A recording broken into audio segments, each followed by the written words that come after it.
les vraies valeurs.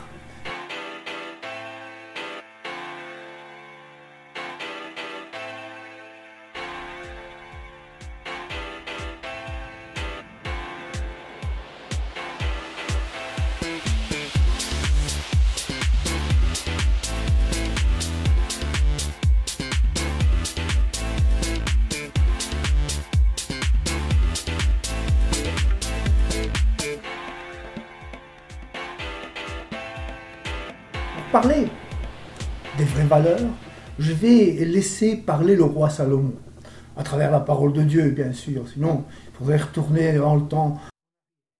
Dans Ecclésiaste, au chapitre 2, au verset 4, voilà ce qu'il dit au sujet de certaines valeurs. J'exécutais de grands ouvrages, je bâtissais des maisons, je me plantais des vignes, mais je fis des jardins et des vergers. J'y plantai des arbres à fruits de toute espèce. Je me créai des étangs pour les arroser, pour arroser la forêt où croissaient les arbres. J'achetai des serviteurs et des servantes, et j'eus leurs enfants nés dans la maison. Je possédais des troupeaux, des bœufs et des brebis, plus que tous ceux qui étaient avant moi dans Jérusalem.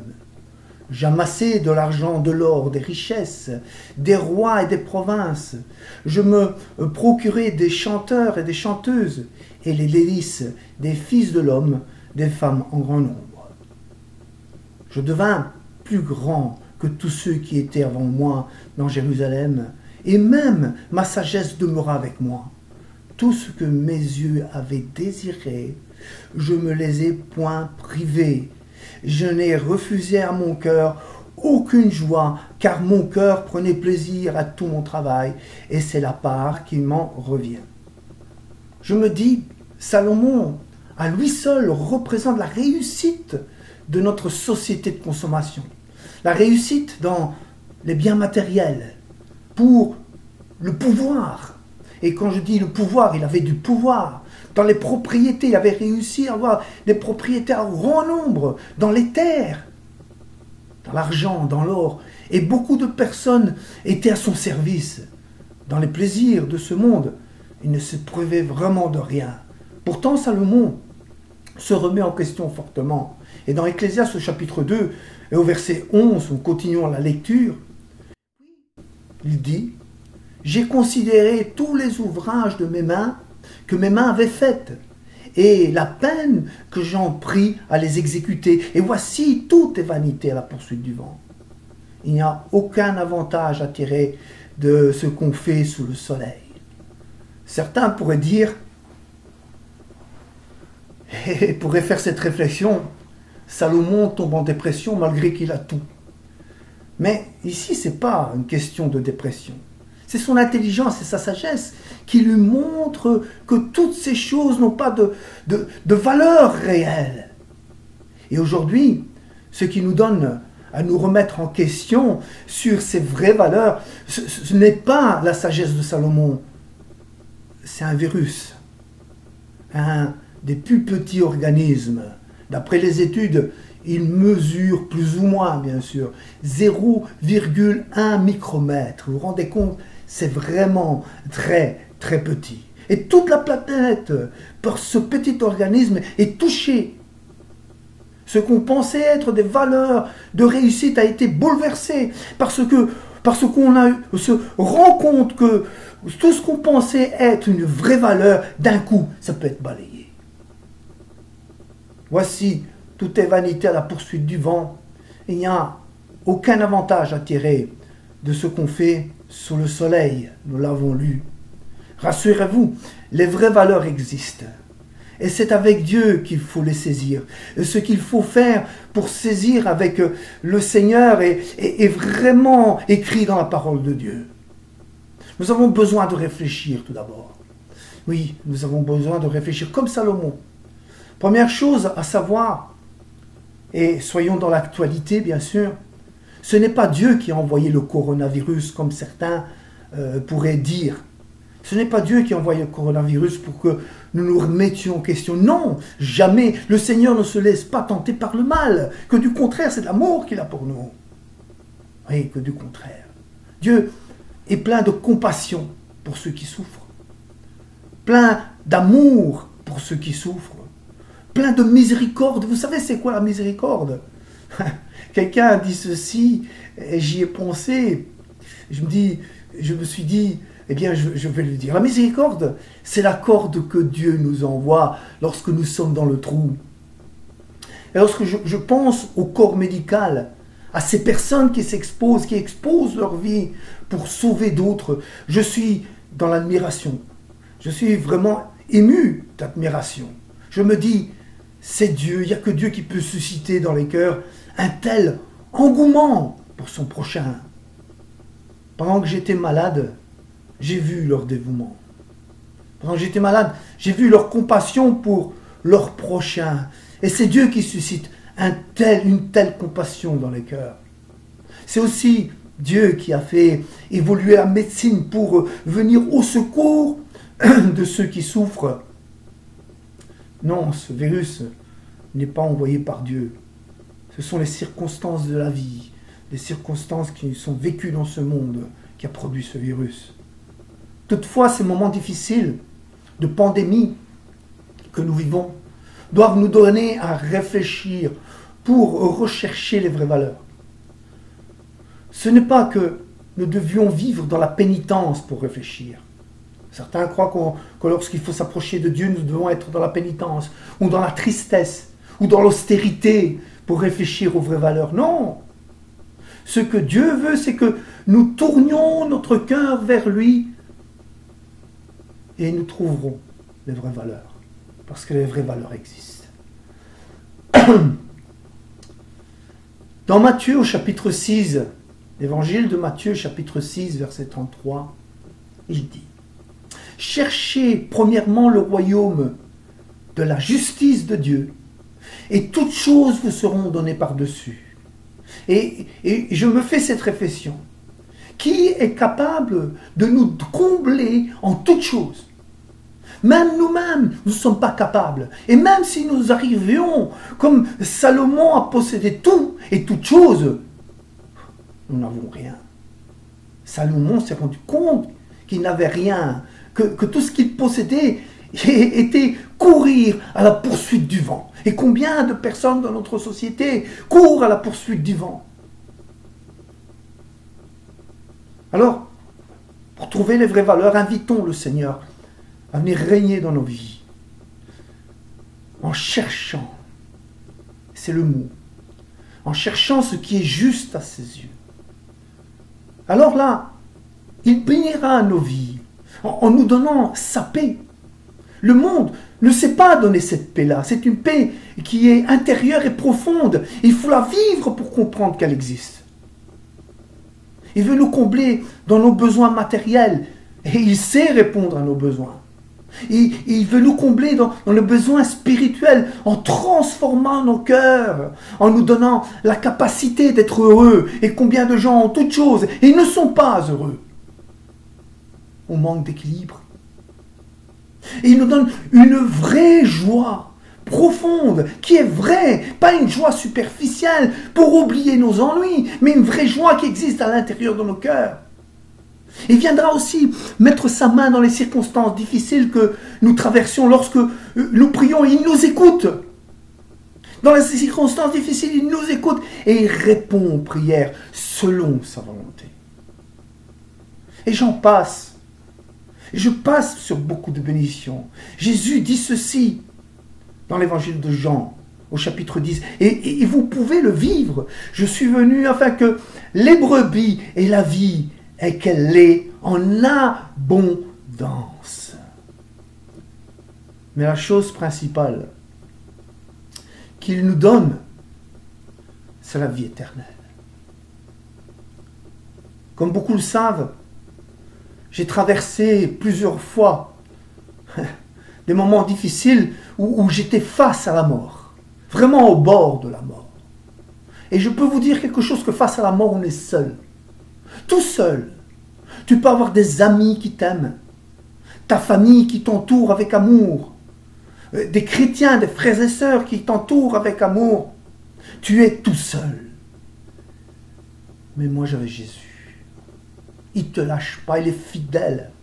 Moi j'avais Jésus. Et si tu n'as pas Jésus, tu es seul. C'est lui qui donne la vie éternelle. Si tu n'as pas Jésus, tu es vraiment seul face à la mort. Et il est important de ne pas négliger ça.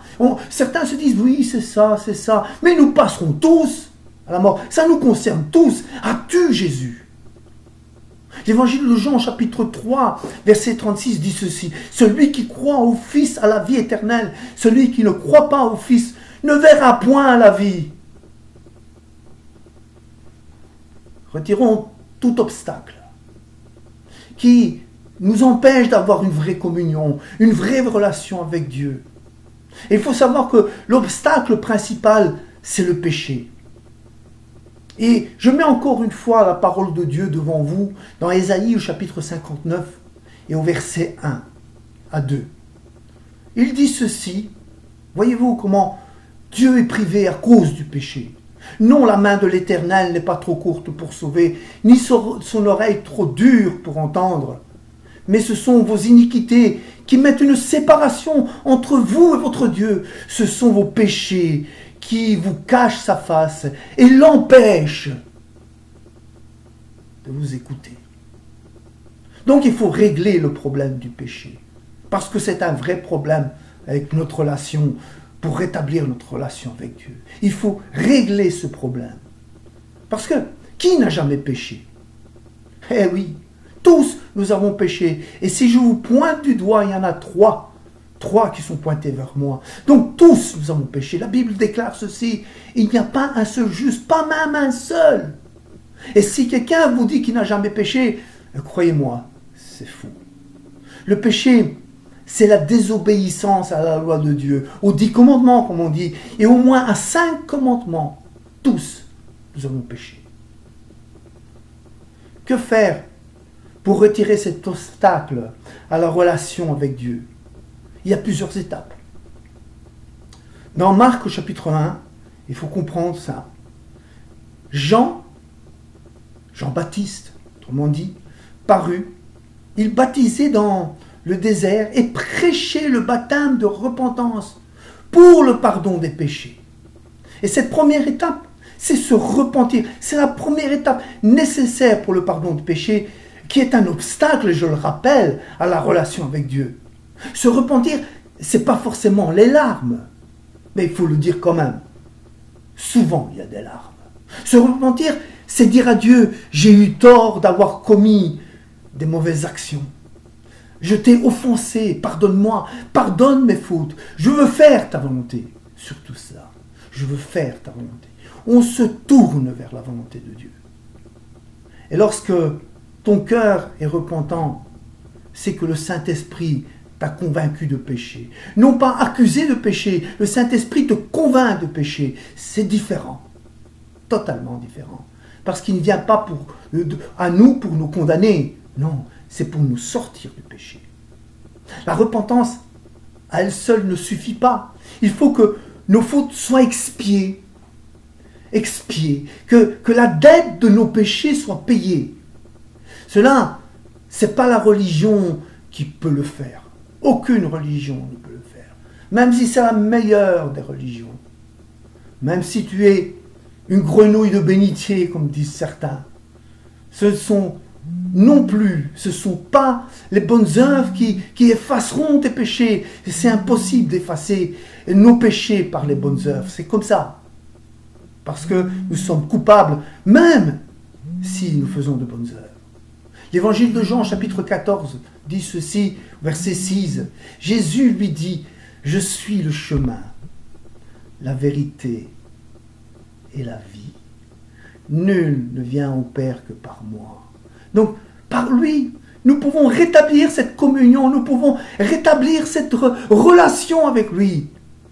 Mais nul ne vient au Père que par moi. Jésus est le plus radical des radicaux. Jésus, le Fils de Dieu, ne laisse sa place à personne. C'est lui seul qui peut sauver. C'est le vrai sauveur. Et il n'y en a point d'autre.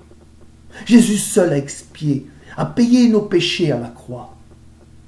D'ailleurs, celui le pouvait. Celui n'a pas commis de péché. La Bible nous le déclare.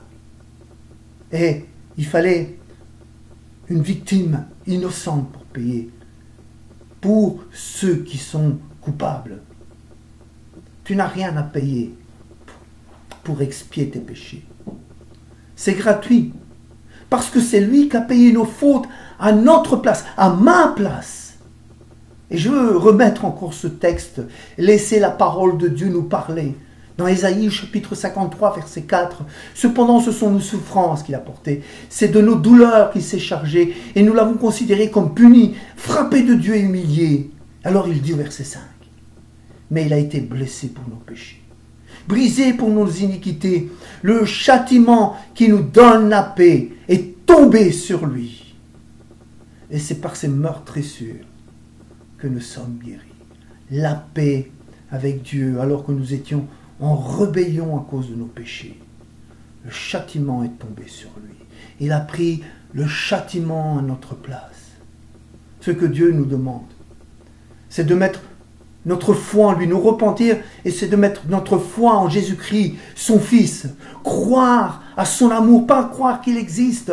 Il existe, que vous le croyez ou pas. Non, croire, c'est mettre sa confiance en son amour, à son salut, à ce qu'il a, oui, fait sur la croix, manifesté sur la croix.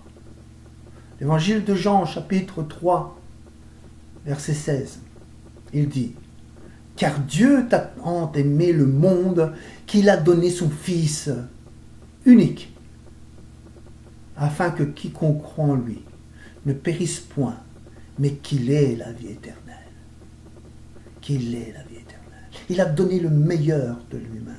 Et lorsqu'il dit son Fils, voyez-vous, c'est une vision humaine qu'il donne. Il est sorti de Dieu. Il est la parole qui est sortie de Dieu. Et il s'est fait chair et elle a habité parmi les hommes. Il s'est fait homme pour souffrir et payer nos péchés. Nous traversons des moments difficiles qui nous donnent à réfléchir. Et nous fait poser des questions. Où se trouvent les vraies valeurs? Moi je dirais, où se trouve la vraie valeur? Parce que tout ce que ce monde considère comme valeur peut être balayé dans un instant. Tournons nos cœurs vers Dieu, qui est la vraie valeur. Une valeur sûre, une valeur éternelle, qui sauve ta vie, ton âme. Que devons-nous faire pour saisir la vraie valeur de Dieu? Jésus dit ceci dans l'évangile de Jean, chapitre 14, verset 6. « Je suis le chemin, la vérité et la vie. » Eh bien, dites au Seigneur, viens dans ma vie, Seigneur. Je me repens, viens dans ma vie. Je crois en toi. Je crois en ton sacrifice. Viens prendre ta place dans ma vie, Seigneur, et transforme mon cœur. Alors, les portes du ciel, de la bénédiction de Dieu s'ouvriront vers toi. Parce que l'obstacle qui le prive d'aller vers toi a été le péché. Mais le problème du péché a été réglé par son amour, par son Fils, Jésus-Christ, qui est mort à la croix. Faisons tout simplement une prière pour le recevoir.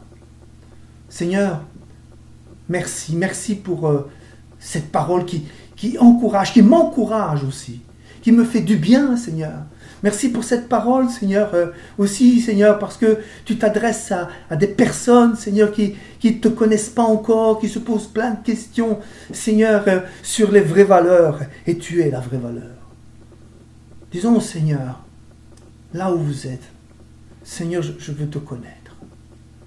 Seigneur, je veux que les obstacles qui m'empêchent de saisir, toi qui es la vraie valeur, eh bien, tombe.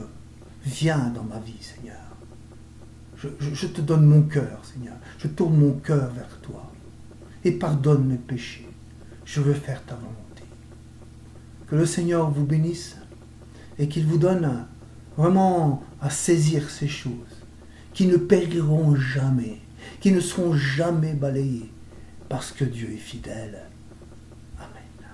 Amen. Je suis dans la joie.